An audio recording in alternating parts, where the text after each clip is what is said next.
Assalamualaikum warahmatullahi wabarakatuh. The TNI Command Headquarters in Geber Ormas. Will the TNI's father be killed? Let me tell you the story before we start. Let's say our prayers. The sky above Magalang that afternoon was cloudy, as if holding its breath, watching the increasingly tense atmosphere. On the main road, the TNI Command Headquarters stood firmly with green and black camouflage paint. A building that is not only a symbol of the country's strength, but also its firmness in maintaining order. From inside the guard post, Lieutenant Sigit stared at the highway with a look of full alertness. The 35-year-old man had a sturdy body, his face was firm, his eyes were sharp, the TNI camouflage uniform he wore looked neat, and the green beret attached to his head was like a crown of honor. He was a middle-ranking officer who was respected by the troops and feared by lawbreakers. "I will not let any party mess around in front of this headquarters. We have honor that must be maintained," he said firmly during the morning assembly. But far away in the corner of the city, in a small coffee shop, a group of young men gathered discussing a big plan. They were part of a native mass organization, a group that had recently been causing trouble on the streets. Their leader was Husni, a thin, 27-year-old man with droopy eyes but full of cunning. He always wore a black t-shirt with the words Native Mass Organization written on it in striking green letters. Despite his small body, Husni had great influence because he was good at playing with emotions and mobilizing the masses. "Tomorrow we will have a convoy passing in front of the TNI headquarters. We will show our strength. Don't be afraid, even the police are quiet, let alone the army. Gas, pull, bro. I'll blow the exhaust as loud as I can," said Husni, clenching his fists. The young men around him cheered. Although quite a few of them were using illegal motorbikes without papers, complete with noisy exhausts that had long been a complaint of residents. Meanwhile, behind the walls of the headquarters, Lieutenant Sigit received a report from Intel that in the next 2 days there would be a large convoy from an unknown mass organization that would pass through the front of their headquarters. Reports from the local Babinsa and RT, residents are starting to get restless. They are afraid that this mass organization will pass through the TNI area while revving its motorbikes, said one of the soldiers. Lieutenant Sigit said nothing, only clenched his fists behind the table. His heart was restless. As a TNI officer, he knew that if the honor of the headquarters was disturbed, especially with arrogant actions, it was not just a traffic violation, it was an insult. However, he also knew that the military's actions could not be reckless. He had to wait for the right moment, and that moment would soon come. On the other hand, Magalang residents who had small businesses around the headquarters were starting to worry. Workshops, stalls, and motorbike rental businesses experienced a decline in turnover due to fear of riots by mass organizations. One of the stall owners, Mrs. Retno, even came to the guard post and complained, "Sir Soldier, we are ordinary people. If that mass organization passes by, my child will not dare to open a stall. Please, sir, we are just looking for food." Lieutenant Sigit looked at the middle-aged woman's face. In his heart he knew that this was not just a matter of noisy motorbikes. This was about maintaining the peace of the people's economy. That day at 13:45 in the afternoon, the atmosphere in front of the TNI Command Headquarters in Magalang was still normal. The streets were quiet. Only a few residents passed by while staring. The green and black striped building stood proudly. But from a distance, the sound of bang bang bang began to be heard. The jingle and explosion of the sound of illegal exhausts began to approach. Unexpectedly, hundreds of motorbikes ridden by members of indigenous mass organizations appeared from the south. They were not only in a convoy, but broke through the road in front of the military headquarters, revving their motorbikes loudly and raising their hands while shouting. In the front row of Husni, a thin man with a black t-shirt with indigenous mass organizations written on it waved his hand like the king of the street. Quote, "Let the TNI hear our voices," he shouted. Several motorbikes were deliberately driven in a circle in front of the headquarters gate. Exhaust smoke billowed thickly, polluting the air.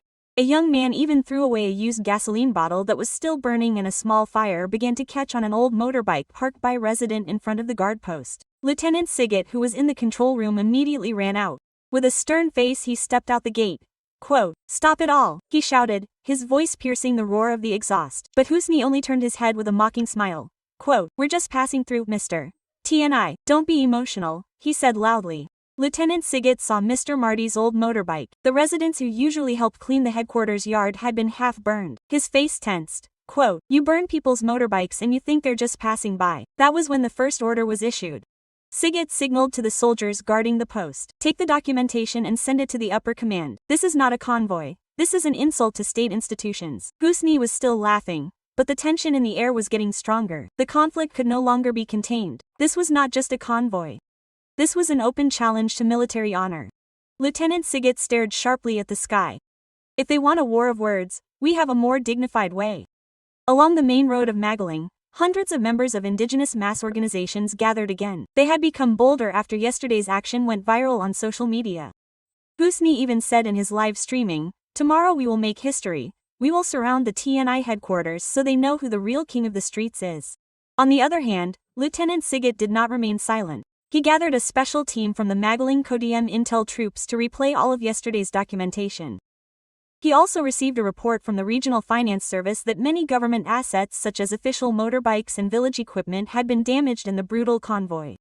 This is not only an insult to state symbols, this has touched on the loss of state assets, Sigit emphasized in an internal meeting. He contacted the TNI cyber team and began tracking illegal funding from indigenous mass organization activities. On the streets, small riots began to break out. Several members of the mass organization extorted street vendors, looted stalls, and threw stones at military patrols. Meanwhile, Sigit's team secretly infiltrated several mass organization gathering points in disguise. They found indications that several motorbikes used by the mass organization were not only fake, but also the result of fictitious leasing and illegal financing from illegal online loans. Lieutenant Sigit began to collect strong evidence. A tactical plan was drawn up. However, he was aware that open arrests would trigger mass riots. In the afternoon, when the sky began to turn red, Lieutenant Sigit stood in the headquarters yard staring at the horizon. "If they come tomorrow, we will face them with military honor without hurting the people."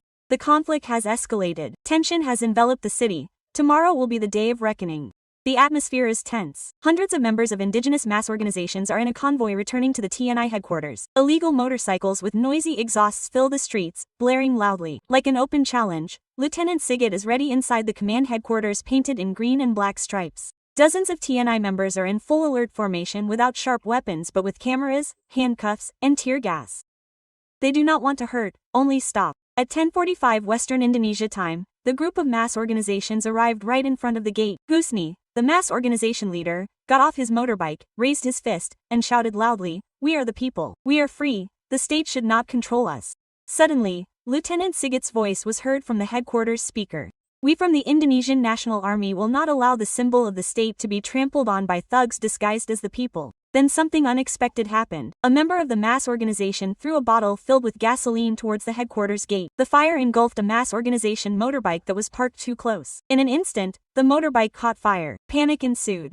Several other motorbikes were also caught in the fire and a small explosion was heard from the gas tank. The TNI did not respond with violence. Instead, they advanced, extinguished the fire, and arrested the provocateurs quickly and efficiently. The drone from the intel team recorded everything. From above, a clear picture was visible. The motorbikes were burning, the masses were scattered, and the TNI were standing tall amidst the smoke. Husni was successfully captured. He tried to escape, but fell and was caught by two soldiers. His face was no longer as stern as before. He shouted for his mother. "I just want to be taken into account. I've never had a stage, sir." Lieutenant Sigit looked at the young man with pity.